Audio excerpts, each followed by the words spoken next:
On July 12, 2022, around 6:30 in the evening, National Weather Service issued severe storm warnings for parts of the St. John Valley. These warnings were issued when extreme weather, such as heavy rain, high winds, and even accumulations of snow, will be affecting the area. The warnings are issued to all the people in these areas to be cautious as well as prepare for the extreme conditions. However, the Weather Service warnings that were issued on July 12th could not alert people to a different type of extreme weather called a microburst. In northern Maine, we think of high winds as 30 to 40 miles per hour. Winds of 50 miles per hour are considered very high winds. And winds above 50 miles an hour are extremely rare. However, the winds of a microburst can exceed 100 miles per hour. When we think of wind direction, we always think of wind blowing parallel to the ground. In northern Maine, the winds come primarily from the northwest and blow towards the east.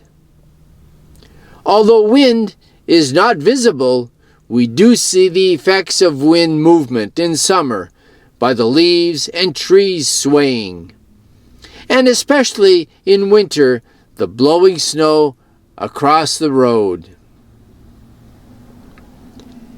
However, the winds of a microburst do not blow parallel to the ground, but rather blow straight down to the ground.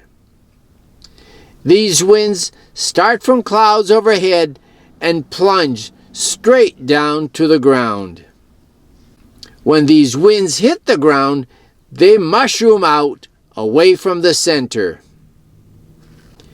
We have all seen a drop of water that hits the ground and then splashes away from the center.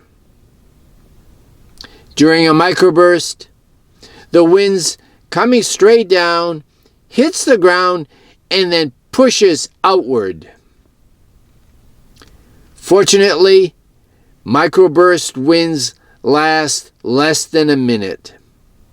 But during that minute, there is chaos and devastation.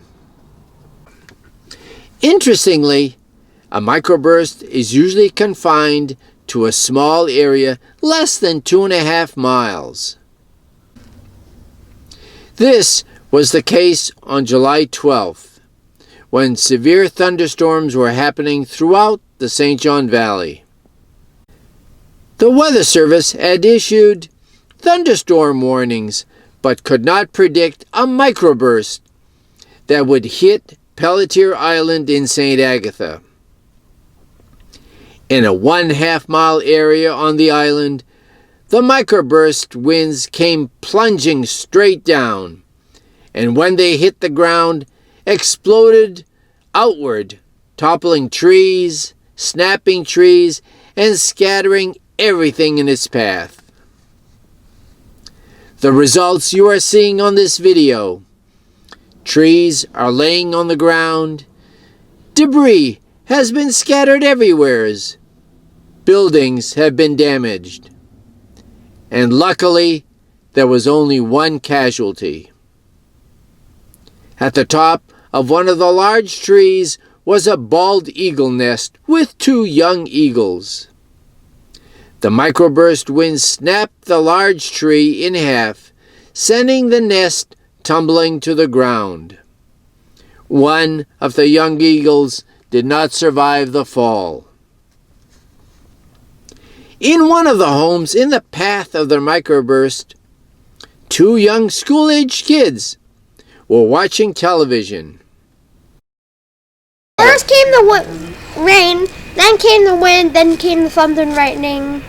No, thunder and lightning before the wind. And then it started thunder and lightning while the wind, too. I was right over there. I was on the couch. I was near a window. But the wind was coming this way. One of our kayaks blew away. Because all our kayaks are by the water too. Oh, okay. I'm surprised the other ones didn't get carried away. But like that area, we had to clean up first because our fishing cabin was on their driveway, and so we cleaned that all up. They said like 38 trees just on this lot. Oh. And the fishing cabin was in the tree, so it had to be. The fishing cabin. Hey, the same thing happened last year, but somewhere else. The weather people said Oh my God. it happened in 2021 and 2022. That's really rare. They're about to. They said, what if it happened twice in a week? I would have knocked down the rest of these trees right here. I think we got hit the hardest.